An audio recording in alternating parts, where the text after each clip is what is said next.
क्या देखा कि वो एक कुत्ते को खाना खिला रहे थे। उन्होंने मेरी तरफ कोई तवज्जो नहीं की, सलाम का जवाब दिया और कोई तवज्जो नहीं की।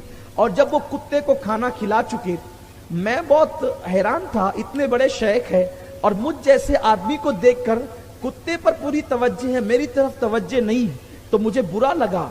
लेकिन जब वो खाना खिला चुके, कुत्ता चला गया, तो अब वो मेरी तरफ मुखातिब होकर के कहते हैं, जब आपकी तरफ में मुकम्मल मुखातिब न हुआ और मैं आपकी तरफ मैंने तवज्जो न की तो तुम पर गिरा तो गुजरा होगा। उन्होंने कहा हाँ बिल्कुल मुझ पे गिरा गुजरा। तो कहा आपने ऐसा क्यों किया?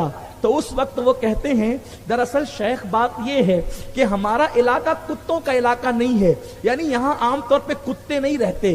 तो मुझे ये लगा कि ये कुत्ता जो है वो कहीं से भटकते हुए आया और ये कुत्ता भूखा होगा, इसलिए मैं उसको खाना खिला रहा था। क्योंकि हजरत अबू हुरैरा वाली एक हदीस मुझे मालूम है कि अल्लाह के रसूल ने हजरत अबू हुरैरा से फरमाया, ए अबू हुरैरा, अगर अल्लाह की कोई मखलूक तेरे पास कोई उम्मीद लेकर के आए, तेरे पास कोई आस लेकर के आए, तो तुझ पे लाजिम है कि तू उसकी आस और उम्मीद को पूरा कर।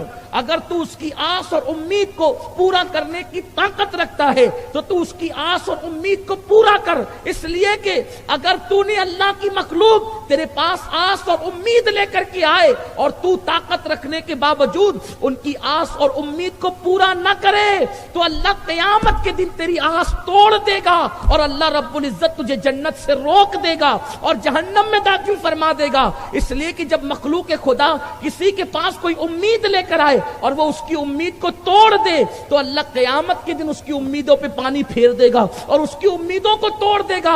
ऐ अहमद इब्ने हंबल, ये कुत्ता मेरे पास ये उम्मीद लेकर के आया था कि ये मैं उसको खाना खिलाऊं, तो मैं चाहता था कि उसकी उम्मीद को पूरा कर दूं। मुझे डर था अगर मैं उस कुत्ते की उम्मीद को पूरा न कर सका तो क़यामत के दिन अल्लाह मेरी उम्मीदों पे पानी न फेर दे। इसलिए मैंने तुम्हारी तरफ तवज्जो बाद में की, पहले कुत्ता आया था, मैंने पहले उसकी उम्मीद की तकमील की। हजरत अहमद इब्ने हंबल ने कहा, हदीसें तो बहुत लेने आया था लेकिन बस ये एक हदीस मेरे लिए काफी है और जो आपने दिया है ये बहुत बड़ा सरमाया है, इसी पे अमल कर लिया जाए तो दुनिया भी कामयाब है और आखिरत भी कामयाब है। वो रसूल जिसने कौम के हुकूक बताए, जिसने मखलूक के हुकूक बताए, आज उस रसूल के हवाले से हम इतना भी टाइम नहीं निकाल सकते कि उनकी कोई महफिल सजा लें। से आका फरमाते हैं, जिस घर में कुत्ता हो, आजकल एक फैशन चला है, सिनेमा के जरिए से, फिल्मों के जरिए से, सीरियल के जरिए से लोग कुत्ते को पालते हैं बच्चों की तरह, उसको सीने से लगाते हैं, उसको बिस्तर में लेकर के सोते हैं। अभी आपने कुत्ते के हवाले से एक बीमारी का जिक्र सुना, ये कुत्ता हुजूर अलैहिस्सलातु व तस्लीम की हदीस है, जिस घर में कुत्ता हो उसमें अल्लाह की रहमत के फरिश्ते नहीं आएंगे।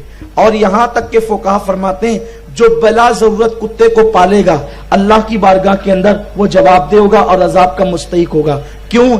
इसलिए कि जो कुत्ते की राल है, कुत्ते की फितरत है कि उसकी हर वक्त राल टपकती रहती है और जब उसकी राल टपकती है तो उसकी राल के अंदर सदा बीमारियां मौजूद है, उसकी राल के अंदर सदा बीमारियां मौजूद है। आज लोग कह रहे हैं कि उसकी राल में सदा बीमारियां मौजूद है, लेकिन इमामुल अंबिया सल्लल्लाहु अलैहि वसल्लम ने कुत्ते से दूर रहने का हुक्म दिया और फरमाया कि जिस घर में कुत्ता हो उस घर में